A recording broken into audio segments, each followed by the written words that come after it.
আসসালামু আলাইকুম। রেহানাস ফ্যামিলি চ্যানেলে আপনাদের সবাইকে আরও একবার স্বাগত জানাচ্ছি। আশা করি আল্লাহর রহমতে আপনারা সবাই অনেক ভালো আছেন। আমরা আলহামদুলিল্লাহ অনেক ভালো আছি। চলে আসলাম আরও একটি নতুন ভিডিও নিয়ে। আশা করি পুরো ভিডিওটা জুড়ে আপনারা সবাই আমার সাথেই থাকবেন। আজকে সকালে এই যে ঘুম থেকে উঠে একদম যুদ্ধ শুরু করে দিয়েছি, কারণ সংসারের কাজগুলো করা আর যুদ্ধ করা একই কথা। কারণ আজকে বাসায় অনেকগুলো কাজ করতে হবে, কারণ আজকে বাসায় অনেক বাজার নিয়ে এসেছে, সেগুলোকে গুছিয়ে রাখতে হবে। ঈদ আসলেই বা কোনো ওকেশন আসলেই দেখা যায় যে বাসা বাড়ি পরিষ্কার করতে হয়, অনেক কাজ জমে যায়। তো সবগুলো কাজ কিন্তু ঈদের আগেই কমপ্লিট করে ফেলতে হয়। ঈদ যেহেতু চলে এসেছে, হাতে কিন্তু তেমন একটা সময় নেই, মানে সবগুলো কাজ এখনই গুছিয়ে ফেলতে হবে। তারপরে আর কি কিছু মশলাপাতি আছে, সেগুলোকেও গুছগাছ করে ফেলতে হবে, কারণ এখন না করলে কিন্তু একদমই সময় নেই, করতেই পারবো না।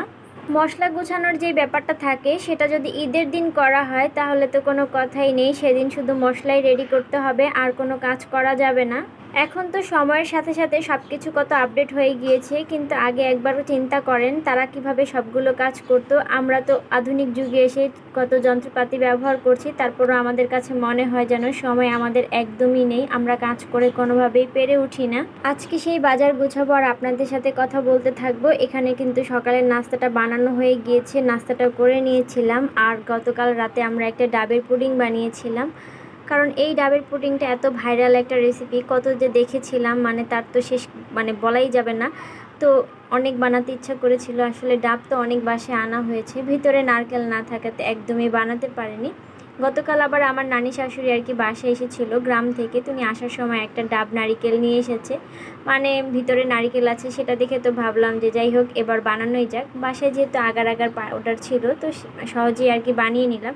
রেসিপিটা তো অনেক সহজ, খেতেও যে এত মজা আসলে আগে তো জানতাম না, কখনো খাইনি। তো এই তো বাসায় আর কি কী কী বাজার এনেছে সেগুলোই আজকে আপনাদের সাথে শেয়ার করছি। আসলে অনেকগুলো বাজার করা হয়েছে, অনেক জিনিসপত্র বাসায় শেষ হয়ে গিয়েছিল। আর এই যে প্যাকেট সসটা নিয়ে এসেছে, আসলে বোতল সসটা আনা হয় না এই কারণে যে ওইটা তাড়াতাড়ি খেয়ে শেষ করা হয়ে যায়। প্যাকেটটা থাকলে দেখা যায় যে অনেক দিন আর কি একটু বাঁচে, এর জন্যই আর কি প্যাকেটটা নিয়ে আসা হয়েছে। বাসায় হলুদ গুঁড়ো, মরিচ গুঁড়ো, ধনিয়ার গুঁড়ো এগুলো শেষ হয়ে গিয়েছিল। ধনিয়ার গুঁড়োটা বাসায় মানে অনেক দিন হয়েছে নেই, একদম আনাও হচ্ছিল না, তো আজকেই তো নিয়ে এসেছি। আর এটা হচ্ছে বাঘাবাড়ির ছোট্ট একটা ঘি নিয়ে এসেছে। বাসায় অবশ্য আগের একটা ঘি আছে, এর জন্য এবার একটা মানে ছোটো আকারে একটা ঘি নিয়ে এসেছে। এখানে কনডেন্স মিল্ক আনা হয়েছে, এটা আনা হয়েছে মানে নবাবী সেমাই বানানো হবে। আমি যদি পারি আপনাদের সাথে রেসিপি শেয়ার করব, আসলে সবসময় আমার রেসিপি শেয়ার করা হয়ে ওঠে না, দেখা যায় যে অনেক কাজ আমার শাশুড়ি বা ননদি করে থাকে, তো তখন আসলে আমার সেভাবে আপনাদের সাথে রেসিপিটা শেয়ার করা হয় না।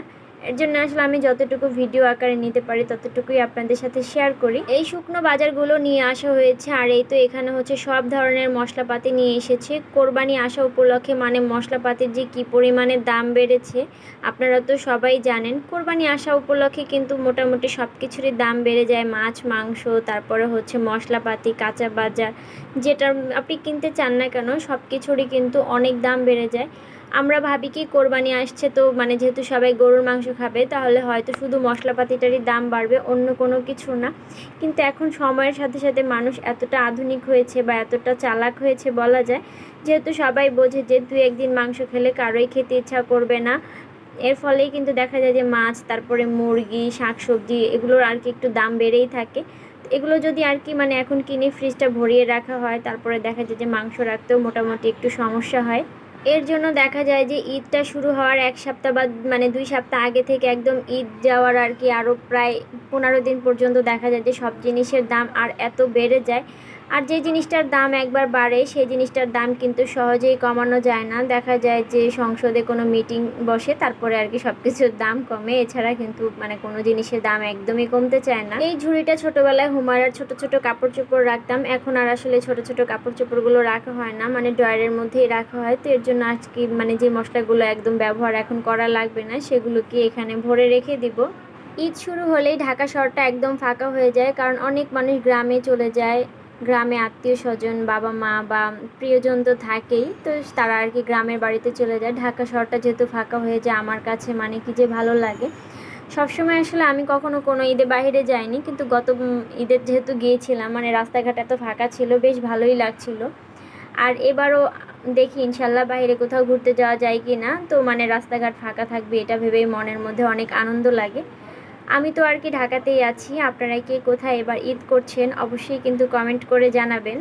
এই যে খাস ফুডের হালিম মিক্স, ফিরনি মিক্স, মানে এগুলো রোজার ঈদের আমাদের একদমই খাওয়া হয়নি। মানে এত একটা আলসেমি ধরে গিয়েছে আমাদের, যে কোনো একটা জিনিস আছে সেটা যে নামিয়ে রান্না করে খাবো একদমই ইচ্ছা করছিল না। তো রাখতে রাখতে একদম কোরবানিটাই চলে এসেছে। আর এখানে হচ্ছে মানে এই কফিগুলো নিয়ে এসেছে, এগুলো নাকি আমার শাশুড়ি মার কাছে অনেক ভালো লাগে।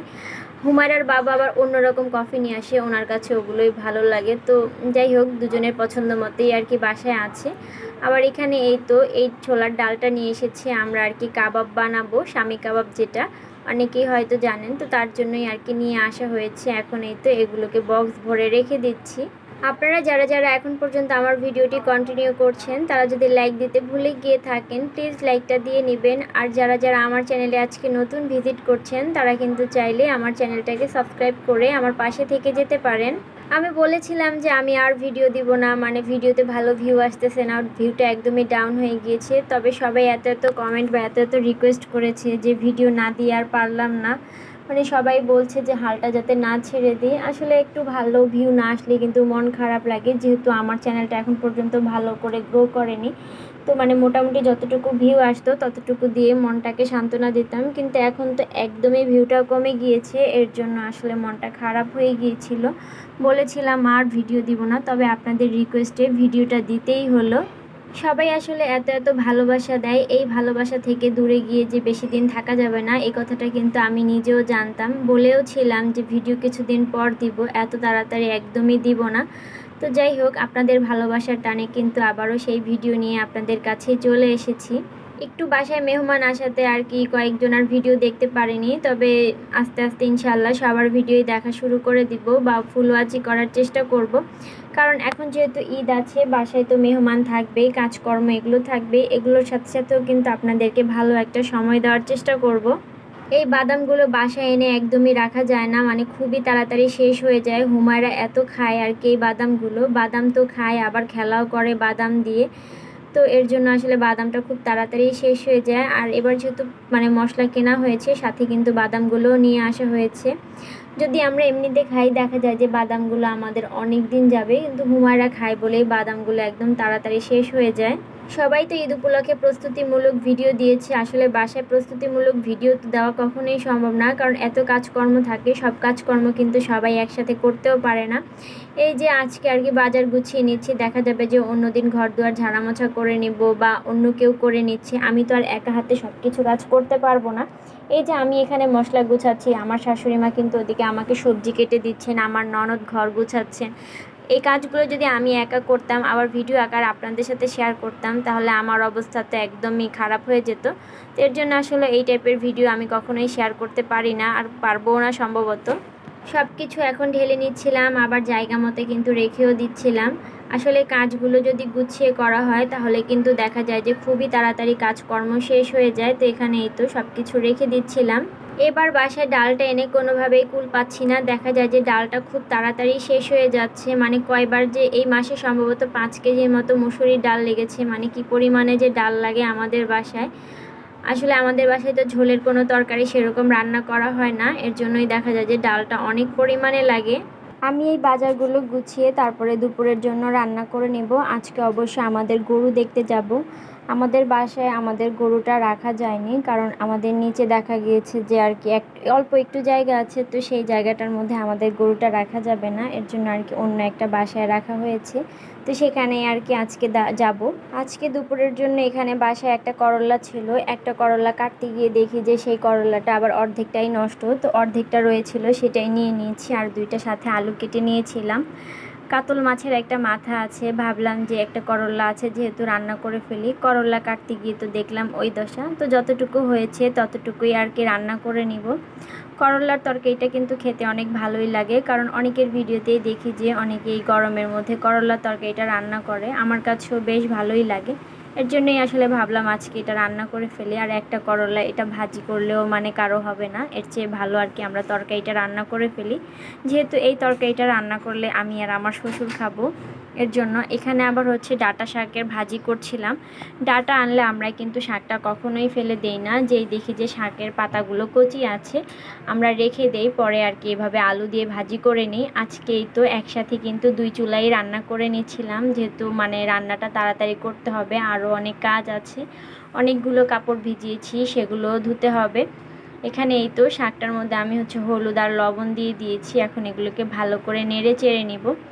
আজকের ভিডিও যাতে মানে খুব দ্রুত হয় সেজন্য কিন্তু আমি ফোনটা স্ট্যান্ডেও বসাই নিয়ে হাতে নিয়েই ভিডিও করছি।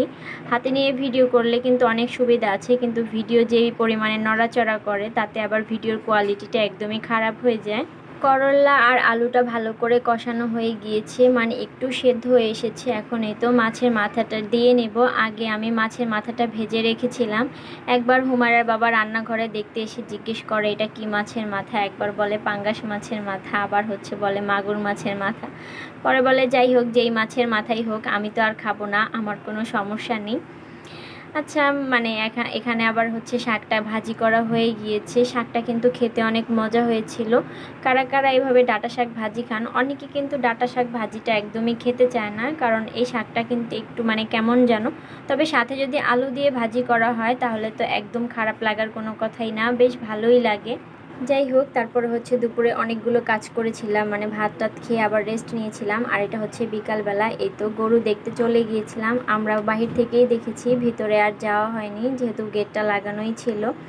আপনারা হয়তো আবার অনেকেই বলবেন মানে আপনাদের গরু গেট লাগানো থাকে কিভাবে? আসলে অন্যজনের আন্ডারে ছিল, সেজন্যই আসলে গেটটা লাগানো ছিল, তো ওনাদেরকে আর নক করা হয়নি। আমরা আর কি বাইরে থেকে এইভাবে দেখে চলে এসেছিলাম। আজকে এ পর্যন্তই, পরবর্তীতে আপনাদের সাথে একটা সুন্দর নতুন ভিডিও নিয়ে দেখা হবে। ভালো থাকবেন সবাই, আল্লাহ হাফিজ।